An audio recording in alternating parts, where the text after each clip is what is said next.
Now, the idea behind a representative democracy is that the system is representative. It's kind of built into the word, right? Representative democracy means we are represented equally. Yet our system is unrepresentative because of the many ways in which it renders us unequal as citizens. So think about a couple dimensions of that. Do we as citizens have an equal freedom to vote?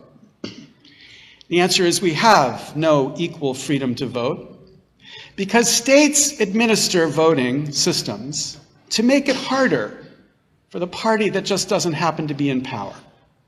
That typically is African Americans in states that have Republican administrations because African Americans vote primarily Democratic, but you don't have to see it as racism. It's just politics.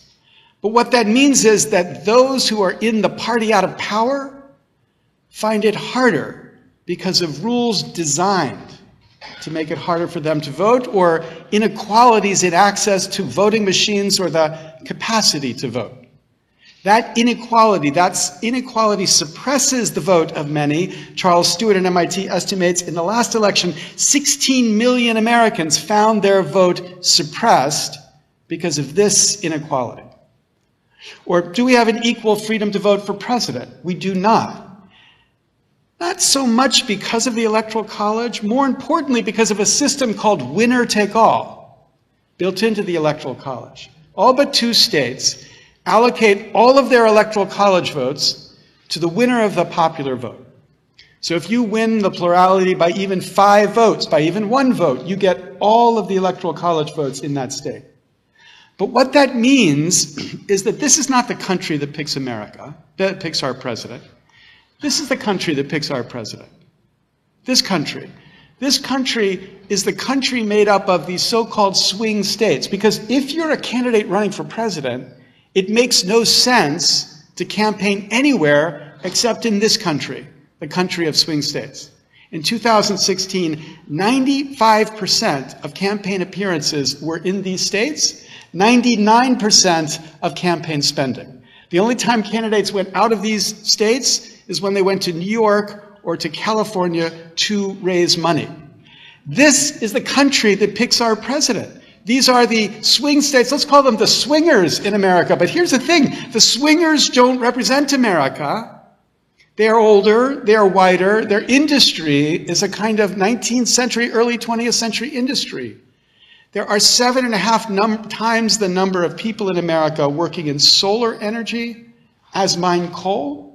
But you don't hear of solar energy in presidential elections because those people come from Texas and California.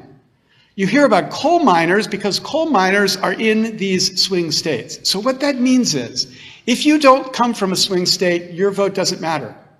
And even if you do come from a swing state, if you happen to vote for the minority, your vote will not even be registered because all of the Electoral College votes will go to the person who won the majority. So that means in the last election, 85 million people went to the polls to have their vote just not matter in the selection of the president.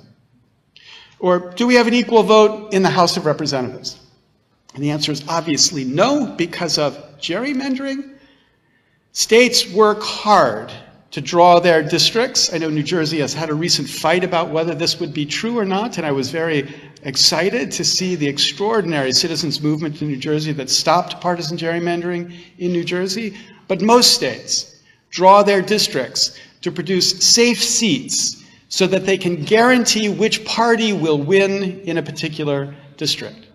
And they draw these districts in this extraordinarily creative way. Christopher Ingraham calls these crimes against geography.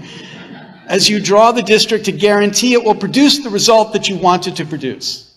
But the thing about safe seats is that though they guarantee which party will win, what they also do is mean that the only politicians who can challenge the incumbent are politicians who are even more extreme than the incumbent.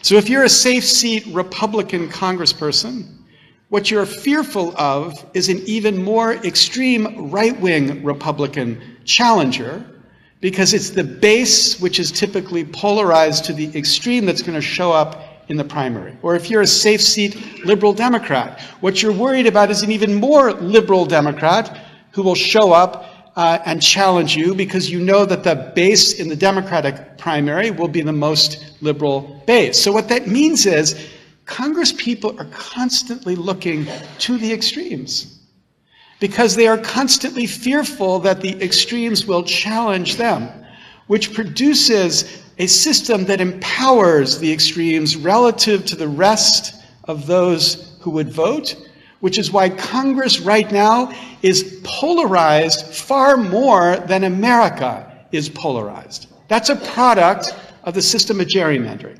And if you add up those whose votes therefore don't matter, it's about 89 million Americans on this dimension who don't have an equal place in our democracy. Or the most extreme, the most grotesque, the most obvious of inequalities is the inequality in the way we fund campaigns. We take it for granted in America that congressional campaigns will be privately funded. And what that means is that candidates for Congress and members of Congress spend their time raising money. Now you think, how much time do they spend raising money? The answer is they spend anywhere between 30 and 70% of their time raising money. 30 to 70% of their time dialing for dollars, calling people up. Today when I talked to the kids, they weren't quite sure what this technology was, but seemed to be familiar. But the point is they're calling up these people, sucking up to people with power to raise the money they need to get their party back into power, to themselves back into the office. Now, when they're calling for half their time, they're not calling the average American. They're calling about 120,000 Americans who are the Americans who give enough to be worth their time to call. Those 120,000 Americans, then, have enormous power relative to the people who are not called. And as they do this, as members of Congress do this, it affects them. B.F. Skinner gave us this image of the Skinner box, where any stupid animal could learn which buttons it needed to push to get the sustenance it needed to survive. This is a picture of the life of a congressperson right now, as they learn through this process which buttons they need to push to get the sustenance they need to survive. It has an effect on them. They develop a sixth sense, a constant awareness about how what they do might affect their ability to raise money. They become, in the words of the X-Files, shapeshifters, as they constantly adjust their views in light of what they know will help them to raise money. Not on issues 1 to 10, but on issues 11 to 1,000. Leslie Byrne, a Democrat from Virginia, describes that when she went to Congress, she was told by a colleague, quote, always lean to the green. Then to clarify, she went on, he was not an environmentalist.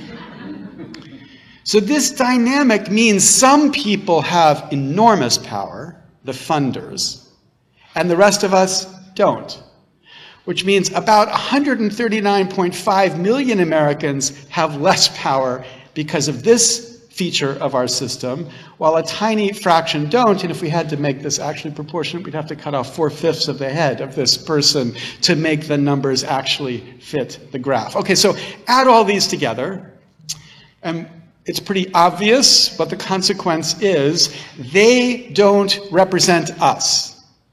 In each of these dimensions, they don't represent us. It's not just the money. It's the extremism because of partisanship.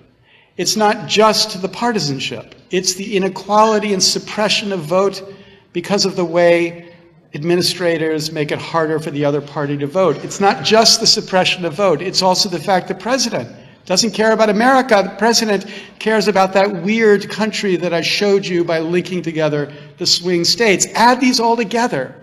They don't represent us. And it's not just a theory. It's a reality. There's a Princeton study. As a Harvard professor, I like to get that off the stage as quickly as I can. Martin Gillens and Ben Page did the largest empirical study of the actual decisions of our government in the history of political science, relating those actual decisions of our government over the last 40 years to the attitudes of the economic elite, presumptively funders of campaigns, the attitudes of organized interest groups, and the attitudes of the average voter. What they found with the economic elite is what you'd expect. As the percentage of the elite support something, the probability that that thing had been passed went up. That's the way you'd expect it. The more who support it, the more likely it is to be passed. So 0% supported, about 0% it's going to be passed. 100% supported, about a 36% chance that it was passed. These are actual decisions our government made. Here's organized interest groups. Same dynamic. The more who support it, the more likely it is to have been passed. It's the way democracy is supposed to work.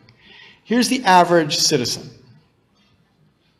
That's a flat line, literally and figuratively. What this is saying is it doesn't matter the percentage of average citizens who support something.